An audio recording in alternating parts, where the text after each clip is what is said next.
pass from Havili was magic. The shift on for Crotty. Boom, far down you go, Quackett Smith. Me, oh my, I have enjoyed that. Yes, boy. Sit back, relax, put your belt on, enjoy the show. The main course. Harry, this would be a time to get your finger on the button. It's the new hot shit. Excellent. The look, Harry's come on in leaps and bounds with the audio works here, so we'll see. You can enjoy us all having a laugh if you're watching this on YouTube, actually. So anyway, very good. On the YouTube, we are on the YouTube's on the line as well. Nice. Well, let's get into it. Let's go through the teams quickly. We're not going to, we have a tendency on this podcast to talk for a very long time. Sometimes I'm guilty of this. It's, normally you guys, obviously. But we're not going to talk about every player. Let's go through who are the new players or players you should know, I guess, but are going to have more of an impact this year. Let's start with the Chiefs. Who wants to kick us off? Yeah, I'm going to name two straight up. My two for these guys are Natua Akoi and Luke Jacobson. So Natua Akoi obviously made his debut last year. He's 6'5", 116 kilo, 21-year-old lock. There's big raps on him, big work rate, physical presence as well. The biggest thing for me this year is, although I do actually expect him to be a starter for the majority of the year, I think he's going to be in tight competition with Lachlan McWonnell, who missed last year with injury and was a real top choice for them going into the year as a rookie. And obviously Tupavai, who came in as an injury replacement and then played well enough to make the All Blacks squad. So really interesting there. But Akoi is a guy that I've got my eye on for sure. And I mean, let's be honest, you really should know this guy because he's in the Lachlan Boucher mold of we believe he should be picked, all three of us, above Sam Cane, right, Cargie? No. You can go back and revisit these enjoyable discussions throughout last year if you want. Sorry, Kiwis that disagree. Look, a couple of years ago, he was in Lachlan Boucher-esque form. And he got picked in the All Black squad, but then had a few different injuries. I think concussions Concussion was the big one. That stopped him at the Rugby World Cup. He was picked for the Japan Rugby World Cup, but yeah. Yeah, but he's just an absolutely outrageous, talented player. The biggest issue for the Chiefs is how do you put Lachlan Boucher, Luke Jacobson, Sam Cane, and Peter Gus-Kula into the same team? My gut feeling is Jacobson pushes to number 8, but my hope is that Sam Cane pushes to the bench.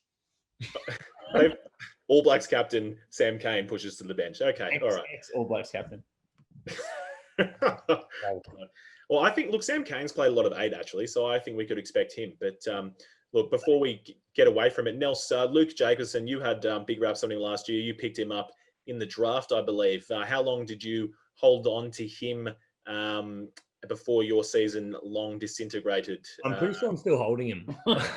He's still there on your bench. He's going to come good for sure. Nelson didn't get the memo that we only have one bench forward and one bench back. You don't get a bench replacement for all your positions last year. I just thought he's better than any of the other forwards I had. So he's worth holding, hoping he'll come back. And he's just so good. He just didn't come back for me. It's quite bad. That's true. But we might jump onto the players you might not know. For me, one of the Sullivan brothers that, are going to make their names well known this year in my eyes, Balin Sullivan. He's 6'2", 93 kgs. The start of his career has been disrupted with a couple knee injuries, ligament injuries there. He thought his career could be done at some point in recently. This guy's an absolute weapon. He's an outside centre / winger. He does have a bit of competition there in the centres, obviously with Anton Leonard-Brown and Quinn Tupaia, probably their first 2 choices. They've also got Alex Nankervel. But look, he is a brilliant player. If he gets a chance, he's going to be someone that if you've got a spot there, you want to have him in your side. I think he will be an absolute weapon. Just keep your eye out to see if he's named at some point.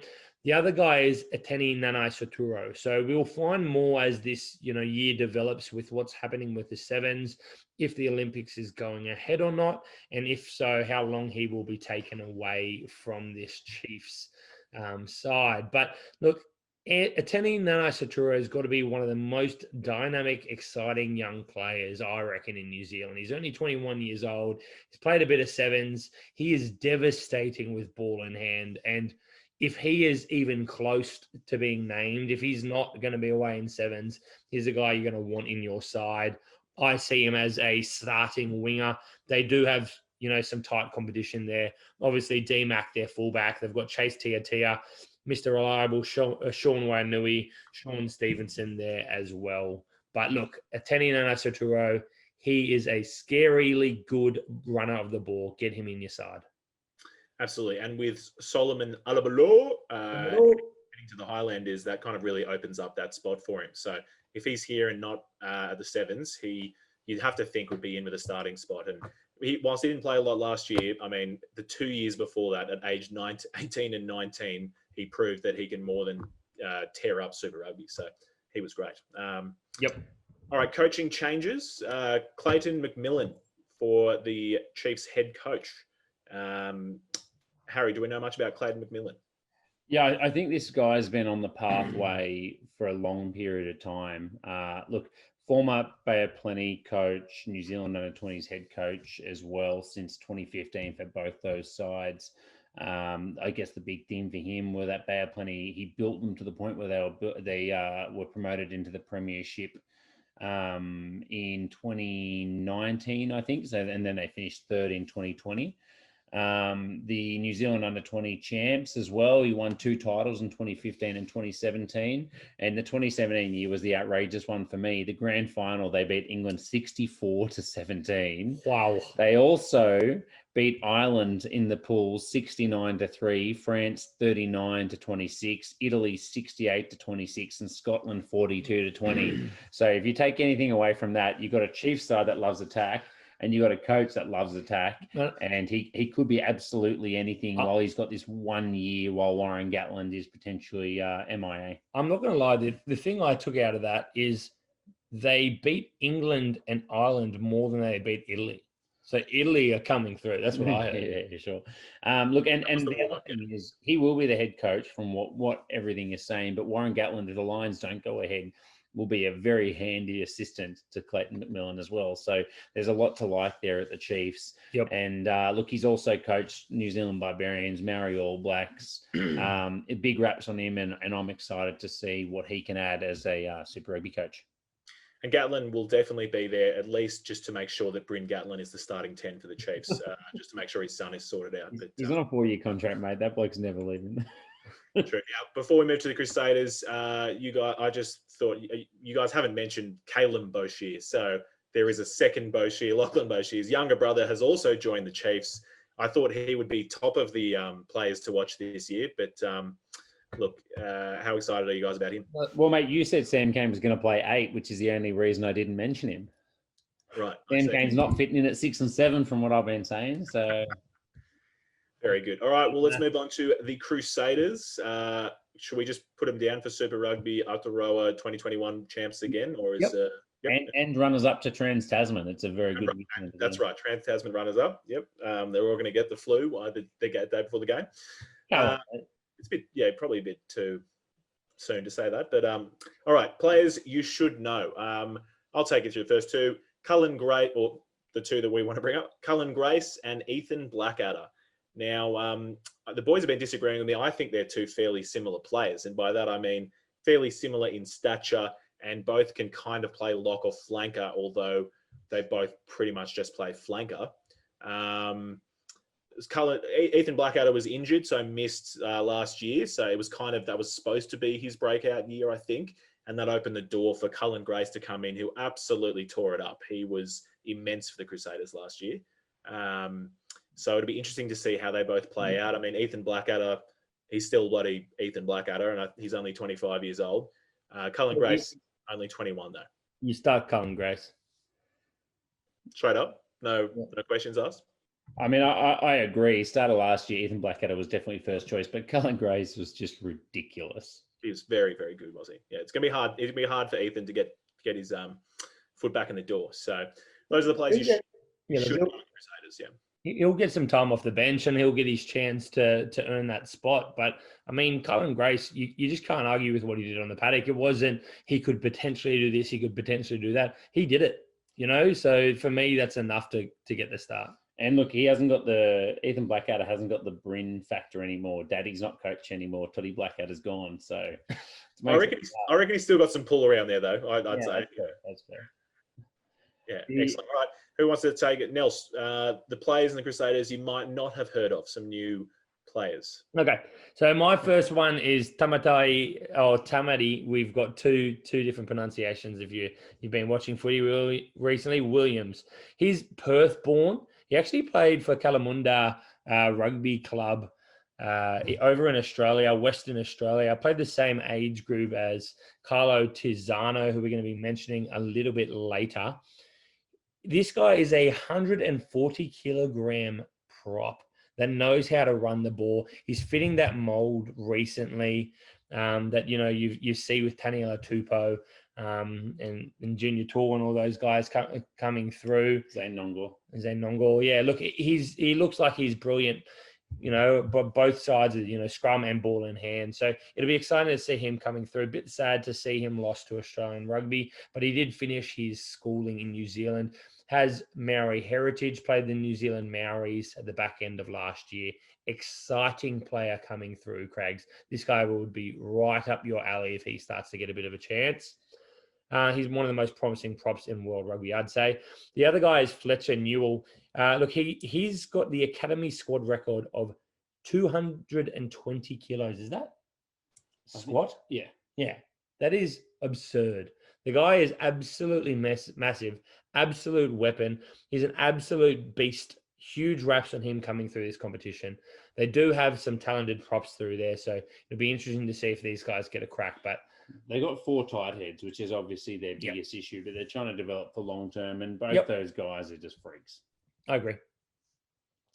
The other 2 names I had to keep an eye out for in the Crusaders, and let's be honest, and breaking into the Crusaders starting team's pretty tough, but my 2, Dallas McLeod. So he's 21 years old now. He's 101 kilos, 190 centimeters. So he's a lump of a man for an inside center. I think he's a specialist inside center. I don't see him playing too much outside.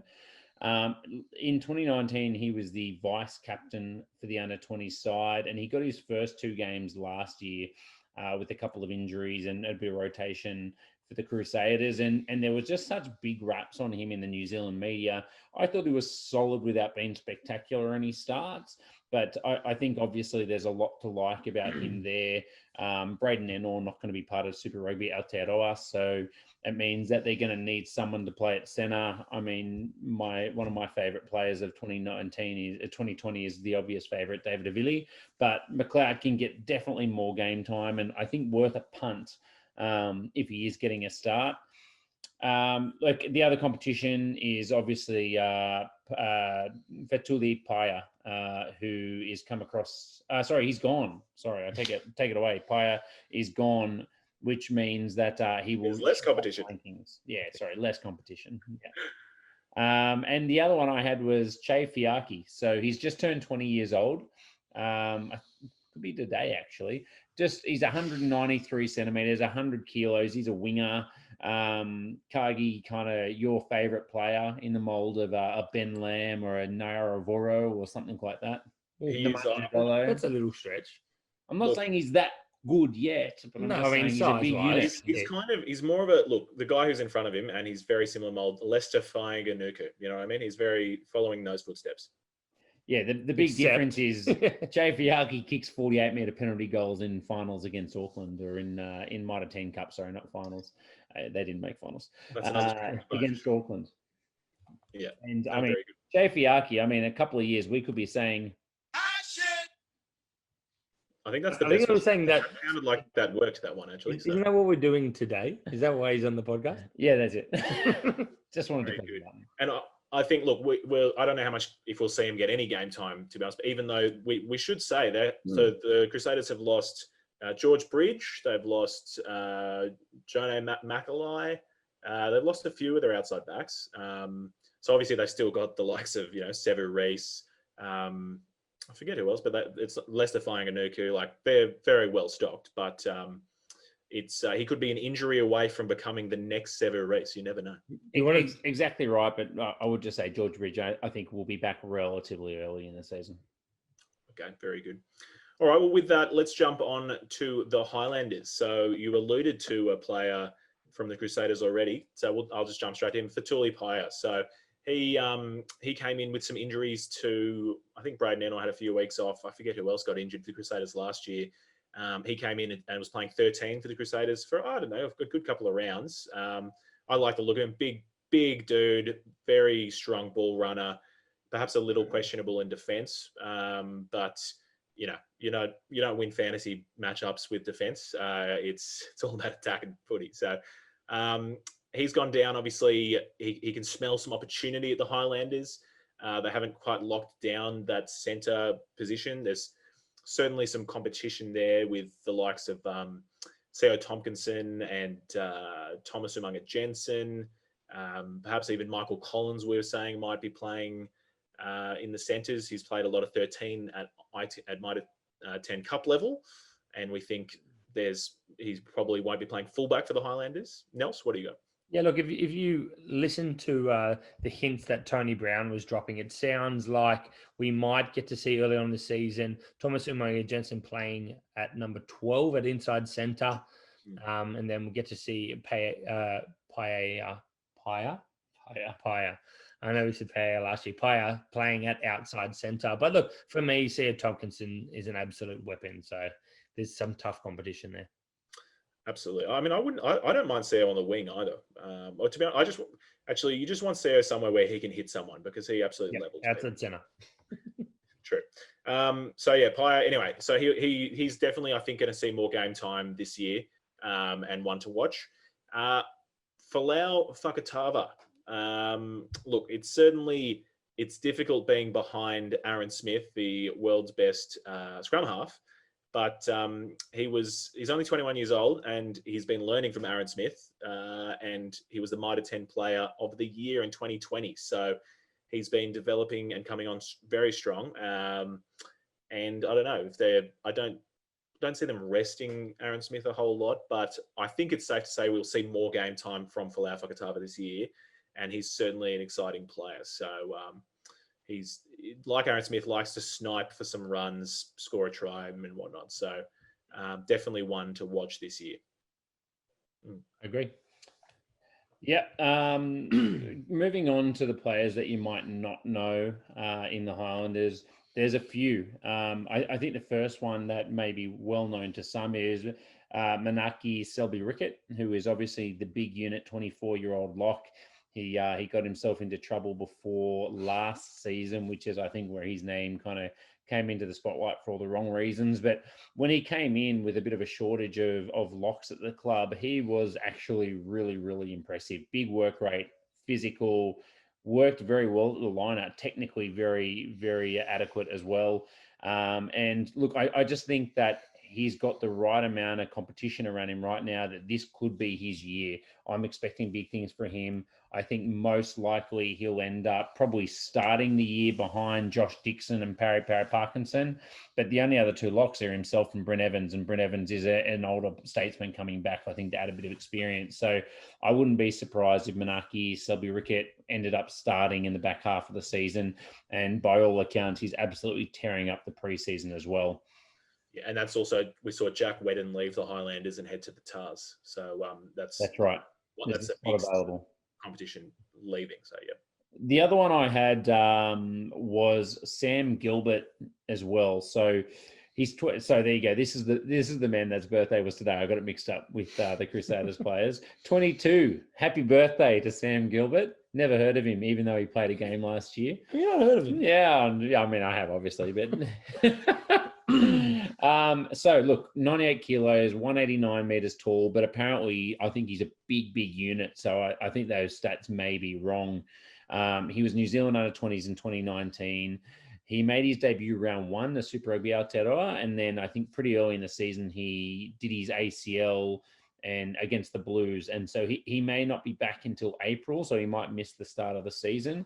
But the expectation and the words from the Highlanders coming out is that he's a big physical presence that could have a really big future, and they expect him to be to really be pushing hard for some selection in the back half of the year. big problem for him, I think, is the competition between Solomon Alamalo and Mitch Hunt as well, who both also play fullback like he does. So a lot of competition, but like a lot of the other young guys that we're mentioning tonight, I think like an injury away, and you may see this really talented youngster coming through and making a name for himself. I think he played wing when he came in for Super Rugby, so I'm sure he can play in both positions. But yeah, it will be interesting to see how he goes. Yeah, the next one for me is Connor Garden-Bachop.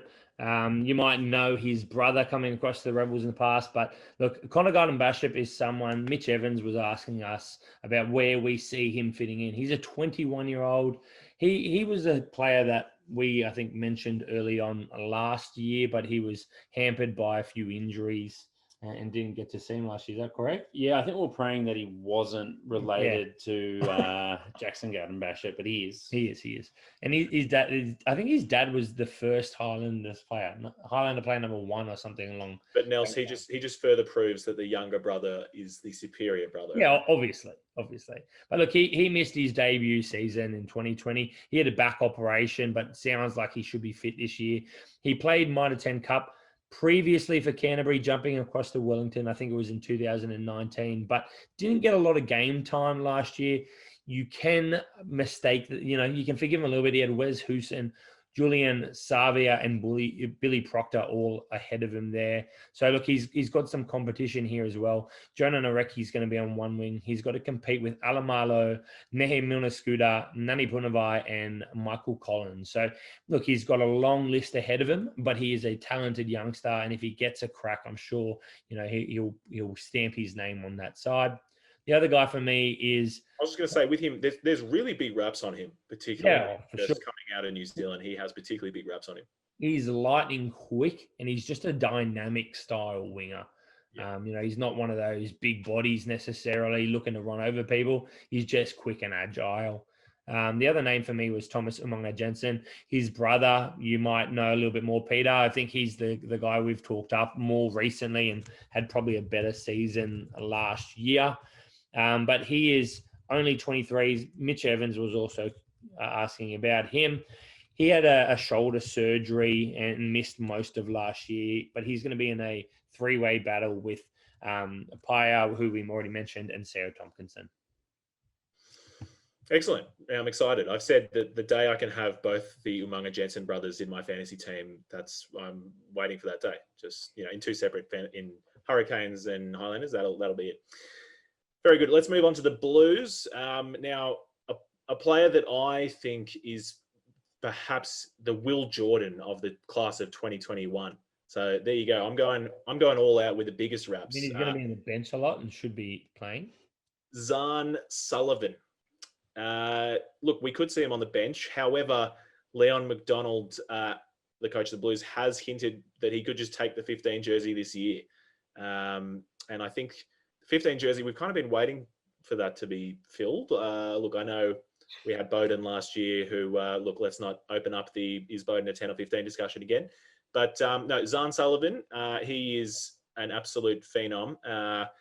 He's 20 years old, 1.93 meters tall, 101 kilos, big unit that can move. And he has all the skills, can play 10, 15.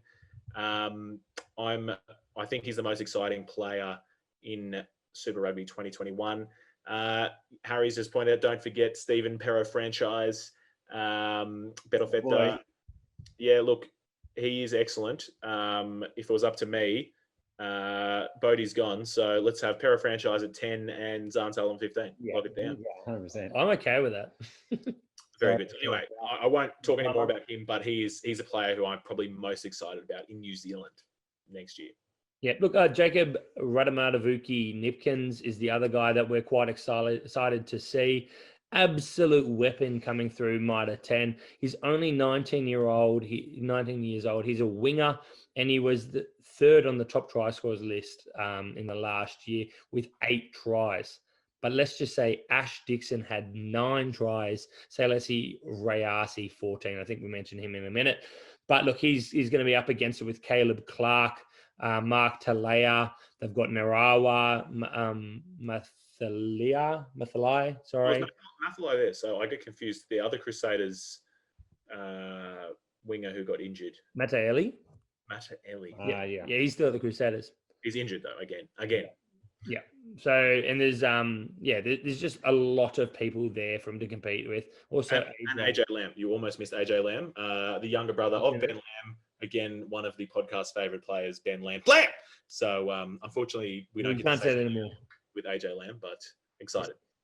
Yeah, he's also an exciting player. Very good. Hurricanes. Harry. Yes, mate. If there's one player who's going to have a breakout year, it's Salisi Sevilla Rayasi. 24 years old, so I'm not sure he's quite a young gun, but he is without a doubt. Isn't that when All Black wingers' careers end? 27, mate. Look, last year, Mitre 10 Cup, as we just alluded to, he was the top try scorer in Mitre 10 with 14 tries, was second place on 9. So he was a country mile ahead, and Wellington did not have a particularly good year either. He is just so far ahead of the competition as a finisher. Super quick, big unit. I think he's got more gas than Blam, who obviously was his predecessor on the left wing. But he's just an absolute freak of nature. So super, super excited about seeing him. I think I probably picked him up way too early last year, but I could have been 12 months early. So this year, it's his year, Cargie. If you don't pick him up in the first 5 rounds, I might. Well, look, as long as I'm all happy for him to be on the right wing, but I want to see my boy, the bus Julian Sevilla, back on the left wing. Wes Houston will be on the other. Am I dreaming? Is that what's happening? Okay, all right. Devon Flanders is my other one. So Hastings Boys High School boy, he played alongside Falau Fakatava, Danny Tawala, and a couple of other players who also have Super Rugby contracts. I think there's 4 of them out of the school. So he's had a pretty gifted pathway through. And last year we were calling the Homer Simpson style Flanders until we saw him play. Wow, the couple of opportunities he had, he was an absolute freak. I have completely changed my mind. I think this guy is an absolute talent. I think Reed Princep is probably the obvious start at blindside flanker. Gareth Evans is still floating around as well. But I really, really hope we get to see lots of Devon Flanders this year because he is a weapon. And do we put him in a Ethan Blackadder or a Cullen Grace mold? No, maybe a little bit closer to Cullen Grace, but I think he's more physical. Ethan Blackadder, I don't think I've seen enough of, to be honest. Cullen Grace was really agile, big work rate. Flanders is an enforcer. And that's kind of, it feels like that's what the Hurricanes back row has been missing. You know what I mean? They've had Artie killing it, and then the other 2 have always kind of been lacking a little bit for mine. I feel like they just haven't been able to get someone to step up. And so Flanders may be the man. Nels, who else we got? Or who might we not know? Sorry. Yeah, so a player we don't know for me is Danny Tawala. Francisco on Twitter, he asked us about how he was going. He's a centre, 21 years old. I think he can play a wing as well. He was New Zealand under-20s in 2019. But look, it's going to be a tough ask for him. There's some stiff competition there.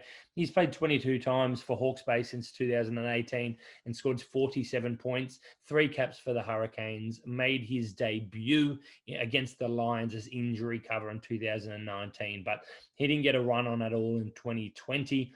He's a bigger body, but it's going to be hard to see him get a look in. They've got Lau Mape, they've got Billy Proctor, Peter Umaga Jensen, Vince Arso. So, it's going to be very tough. Even if he does make that shift to the wing as well or cover both places, there's a lot of really good wingers in that squad.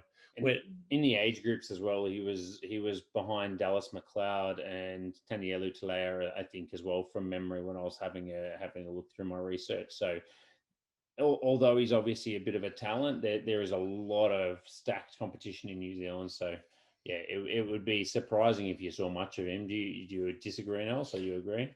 No, I don't agree. I think he's a really good player, but I think he's got a lot of people ahead of him. You agree?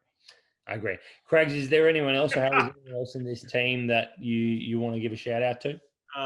Braden, and I don't know if it's Iose or Lose. Iose, very good. Yeah. He's a young number 8. Big raps from James Marshall in the Rugby Fixation podcast. Yeah, just a big number 8. Kind of like, again, what I was saying, the Hurricanes have been missing those. They've had Artie Sevilla, and I feel like they've just haven't been able to find people to fill the other 2 slots since Victor Vito and I can't remember who else, but You're just trying to absolutely hammer Duplessis Karifi tonight, are you? Just not going to mention his name. Come on. No, I'm not going to mention him. But he belongs in that group of players that has not fulfilled what I want from the Hurricanes back row. But yeah, so anyway, young number 8. Also, obviously, I love number 8s. That's what you want. Some big ball carriers, some tackle busts, some big hits. He could be, thrust into the limelight. We'll have to see. But exciting prospect. So I think we'll see some of him this year. He captained New Zealand schools in 2016, so he's had a couple more years, but he's been doing really well in the Mitre 10, and this year he's got his first full-time Hurricanes contract. So we'll see how he goes. Anyone else? My only other one was Ruben Love, young fly half down at the Hurricanes as well. There's big raps on him. I know he's got the Garden Bishop and outstanding talent of Jackson Garden Bishop. Yeah, always impressive Jackson Garden Bishop, and Simon Hickey, who's also come down to try and establish himself as a Super Rugby New Zealand fly half as well. But there's just big raps on him. I think he will be under a bit of an apprenticeship this year, but like we've said, one of those young guys that an injury away, you may really see him take his opportunity with both hands. When will Geordie Barrett just play 10? But look, that's a time for another podcast. All right, let's move on. 2021. Okay, it's time. All right, that will conclude our main course. Action!